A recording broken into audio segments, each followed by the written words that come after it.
Al-Quran diturunkan di zaman itu dalam keadaan lisan bangsa Arab sangat fasih. Sehingga ketika Rasulullah SAW bacakan Al-Quran kepada para sahabat, tidak perlu lagi sahabat mengulangnya kepada Rasulullah seperti yang kita lakukan zaman sekarang. أوزد عليه ورتل القرآن ترتيلا.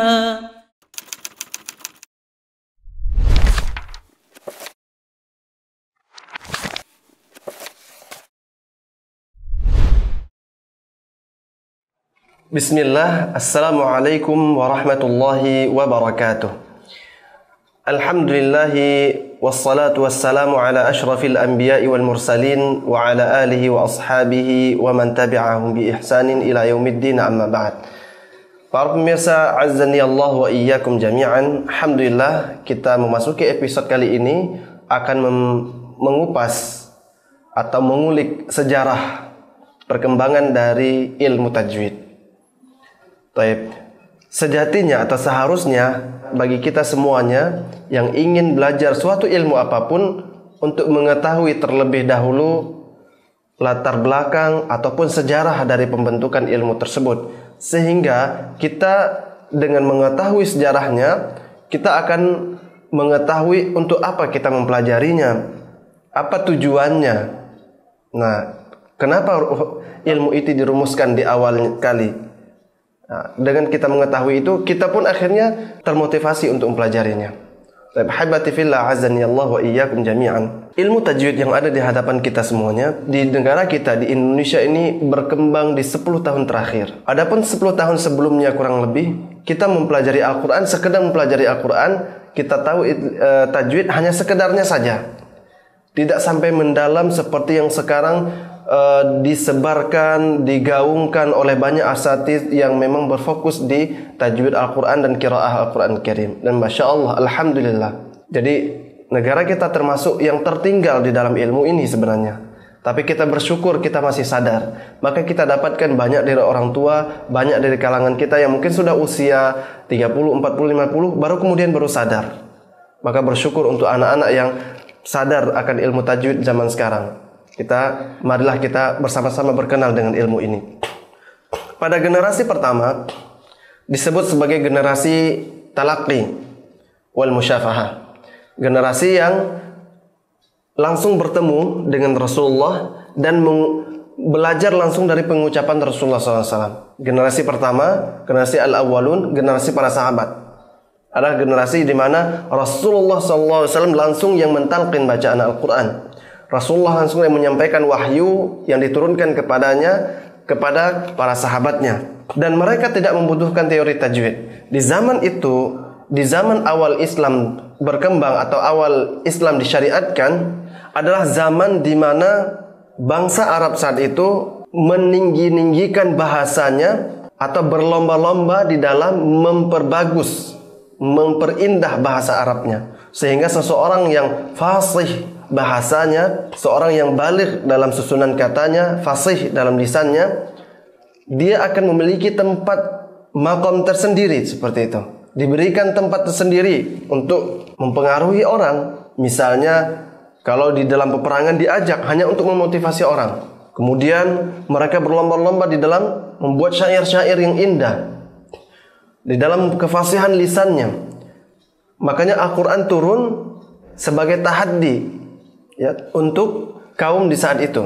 Jadi suatu mukjizat itu turun sesuai zamannya. Misalnya di zaman Nabi Musa itu terkenal dengan para penyihir yang luar biasa. Bahkan dikatakan ribuan penyihir zaman itu tersebar. Hampir setiap rumah ada penyihir. Maka turunlah mukjizat Nabi Musa berupa tongkat untuk melawan sihir-sihir itu. Nah, zaman Nabi Muhammad terkenal dengan para penyair, terkenal dengan keahlian bahasa. Maka turun Al-Quran menentang syair-syair yang ada saat itu. Dan mereka meyakini ini bukan dari kalangan manusia. Sama seperti yang kaum Nabi Musa meyakini ini bukan sihir. Jadi karena mereka menguasai betul tentang kaidah bahasa, tentang syair, maka kemudian mereka meyakini apa yang dibaca oleh Nabi Muhammad bukanlah syair yang dikarang oleh manusia, tapi merupakan lafaz-lafaz yang langsung turun dari pencipta manusia. Walaupun di antara mereka mendustakannya, hakikatnya mereka mengetahui sejatinya. Nah, pemirsa azani Allah wa iyyakum jami'an, Al-Quran diturunkan di zaman itu dalam keadaan lisan bangsa Arab sangat fasih. Sehingga ketika Rasulullah SAW bacakan Al-Quran kepada para sahabat, tidak perlu lagi sahabat mengulangnya kepada Rasulullah seperti yang kita lakukan di zaman sekarang. Jadi kalau zaman sekarang guru baca kita ngikutin sampai benar, diperbaiki lagi, ini kurang, makhrajnya kurang, sifatnya kurang, hukumnya kurang, matnya kurang, perbaiki lagi, tebal tipisnya kurang, misalnya seperti itu. Jadi kita baca ke guru. Dulu tidak, Rasulullah baca, sahabat langsung mengambilnya dan itu sudah sepaket, artinya tidak perlu lagi diulang. Rasulullah sampaikan sekali, sahabat yang hadir di situ mencatatnya ataupun menghafalnya, dan sahabat itu menyampaikan kepada sahabat-sahabat yang lain yang tidak hadir di situ. Dan seperti itulah. Dan belum dirumuskan teori ilmu tajwid karena memang tidak dibutuhkan. Nah, metode ini dinamakan dengan metode sama. Ya, sama. Ya, sama itu mendengar saja. Sahabat mendengar, Rasulullah menyampaikan. Kalau yang zaman sekarang metode arad. Ya, metode arad. Jadi kita yang memperdengarkan, kita yang membaca, kemudian guru yang mendengar. Kebalikannya. Baik. Ahibati fillah azani Allah wa iyyakum jami'an. Nah, pada generasi berikutnya, generasi tabi'in, juga belum dirumuskan ilmu tajwid. Belum dirumuskan saat itu. Namun terlebih dahulu di zaman itu dibuat atau dikarang tulisan-tulisan di dalam masalah qiraat, dan sedikit tidaknya menyinggung tentang tata bahasa. Di antara kitab qiraat yang muncul di saat itu adalah kitab yang ditulis oleh Abu Ubaid Al-Qasim Ibn Salam atau Ibn Sulam. Judulnya adalah As-Sab'atu fil Qiraat, Al-Jami' fil Qiraat, Jami' fil Qiraat. Juga kitab yang ditulis oleh Abu Bakar Ahmad bin Musa bin Mujahid. Judulnya As-Sab'atu fil Qiraat. Jadi seputar qiraat saja di zaman itu. Jadi masa ini mulai dikumpulkan ragam-ragam bacaan Al-Quran. Yang kita ketahui ada qiraat sab'ah, 7 qiraat ya, 7 macam bacaan dengan riwayat-riwayat tertentu. Kemudian kita kenal juga qiraat asyrah, sughra dan kubra ya. Qiraat yang 10. Bahkan juga ada qiraat arba'ata asyar, 14 ya, 14 qiraat, 14 bacaan. Namun yang 4 ini adalah syadz atau tidak diakui kesahihannya. Seperti itu. Nah, di zaman ini itu dirumuskan ya, atau dirangkum, dikumpulkan, disusun ilmu-ilmu tentang kumpulan dari macam-macam qiraat itu. Kemudian berlanjut pada generasi berikutnya, yaitu abad ketiga Hijriah, di mana saat itu daerah kekuasaan Islam semakin berkembang, penaklukan demi penaklukan ya. Sehingga sudah pasti di saat itu banyak orang-orang ajam, orang-orang non-Arab yang masuk Islam, dan kemudian pasti butuh untuk membaca Al-Quran. Nah, kita ketahui bahwa setiap negara, setiap daerah, setiap suku itu pasti memiliki dialek, lahjah, logat bahasa masing-masing. Dengan banyaknya perluasan Islam, daerah Islam yang terus berkembang, banyak orang-orang yang dari negara-negara yang non-Arab yang masuk Islam, sehingga saat itu dibutuhkan yang namanya ilmu tajwid. Karena jika tidak, banyak orang yang akan membaca Al-Quran sesuai dengan dialek masing-masing. Misalnya kalau kita di daerah di sini di Indonesia, misalnya kalau daerah kita misalnya di Jawa, medok ya, maka nanti terbaca medok. Alhamdulillah. Kalau misalnya di Sunda nanti enggak pakai F tapi pakai P. Alam taro kaipa. Atau misalnya di daerah kami di daerah Aceh, S ya, enggak ada S tapi adanya tha. Kan enggak mungkin kita pakai tha semua. Atau daerah Sulawesi, nah daerah kita saja bermacam-macam. Misalnya negara lain Cina dengan logat sendiri, negara lain dengan logat sendiri. Ini akan banyak sekali nanti dialek-dialek. Padahal perintah Rasulullah apa? Iqra'ul Quran biluhunil Arab wa aswatiha. Bacalah Al-Quran dengan dialek irama orang Arab dan suara-suaranya. Wa iyyakum waluhuni ahlil fisqi wal kabair. Hati-hati dengan dialek orang-orang fasik, orang-orang yang sukanya berbuat dosa. Ya. Dan termasuk dikatakan wa iyyakum waluhuni ahlil kitab. Hati-hati dengan dialek ahlul kitab. Orang ahlul kitab kalau baca kitab mereka, Yahudi Nasrani, kalau baca kitab mereka nyanyi-nyanyi mereka. Nah, ini tidak dibenarkan ketika membaca Al-Quran. Nah, maka di zaman ini muncul seorang, dan ini orang pertama yang merumuskan ilmu tajwid dalam bentuk nazam. Terkandung di dalamnya sekitar 50 bait syair nazam yang dikarang oleh Abu Muzahim Musa ibn Ubaidillah al-Khaqani, yang dikenal dengan manzumah Khaqaniyah atau Ra'iyah al-Khaqaniyah. Ini kitab tertua atau nazam tertua dalam ilmu tajwid. Ringkas. Nanti pada generasi berikutnya, pada abad yang keempat, seorang ulama qiraah menulis sebuah kitab yang berfokus hanya pada pembahasan al-lahan, kesalahan dalam membaca Al-Quran, baik lahan khafi ataupun lahan jali. Beliau menulis sebuah kitab dengan judul At-Tanbih ala Lahnil Jali wa Lahnil Khafi, yang ditulis oleh Hasan Ali bin Ja'far As-Sa'idi. Beliau wafat di tahun ke-410 Hijriah. Nah, selanjutnya terus bermunculan karya-karya dalam bidang ilmu tajwid di abad ke-5, abad ke-6 dan seterusnya. Ya.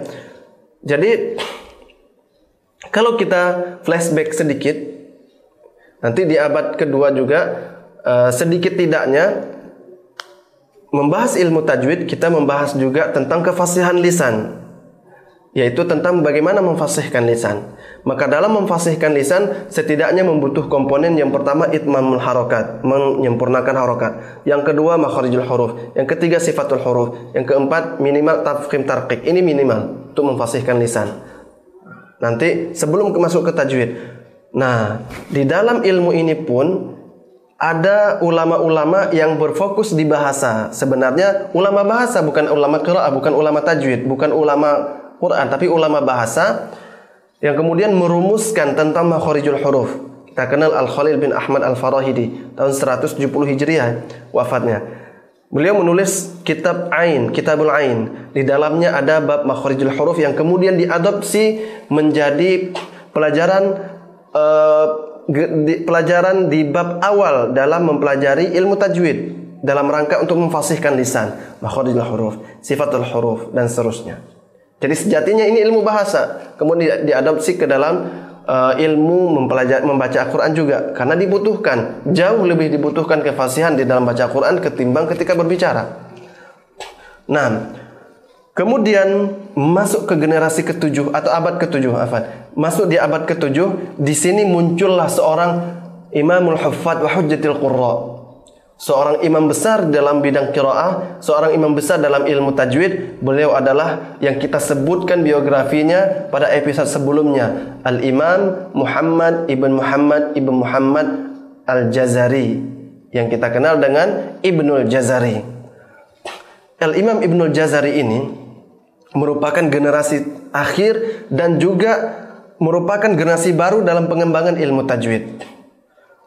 Beliau membuat sebuah kitab tajwid di usia 18 tahun dengan judul At-Tamhid fi Ilmi Tajwid. Beliau menulis kitab tajwid ini setelah beliau menyempurnakan qiraah sab'ahnya. Usia 18 tahun, kita ketahui sejarahnya sebelumnya beliau sudah menyelesaikan qiraah sab'ah. Nah, saat itu beliau merumuskan sebuah kitab tajwid dengan judul At-Tamhid fi Ilmi Tajwid. Juga beliau menulis sebuah kitab yang sangat tipis kecil dengan judul Muqaddimah judulnya memang, yang kita kenal Matan Jazari atau Manzumah Muqaddimah Jazariyah, ya, disusun dalam bentuk bait syair sekitar 117 atau 119 bait.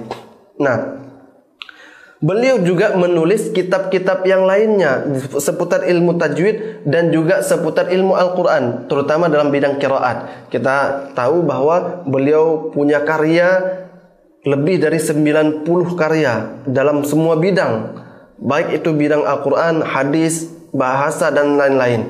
Dalam bidang Quran beliau menulis, selain ilmu tajwid, menulis dalam bidang qiraah. Ada kitab Thayyibatun Nashr, ada kitab Durratun Mudiyah. Durratun Mudiyah ini kitab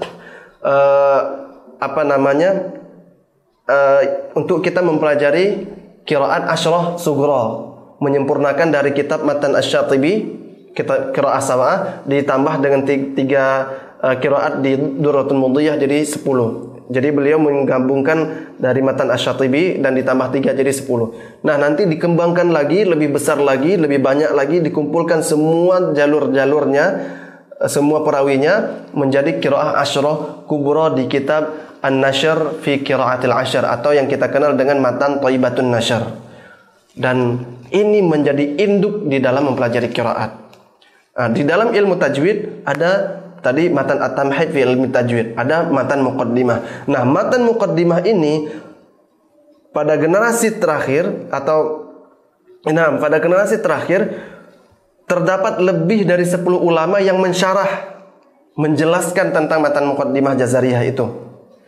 Dan sejak saat itu terus bermunculan karya-karya seputar ilmu tajwid, dan sejak saat itu tidak ada lagi orang yang kesusahan mencari literasi seputar ilmu tajwid karena sudah banyak.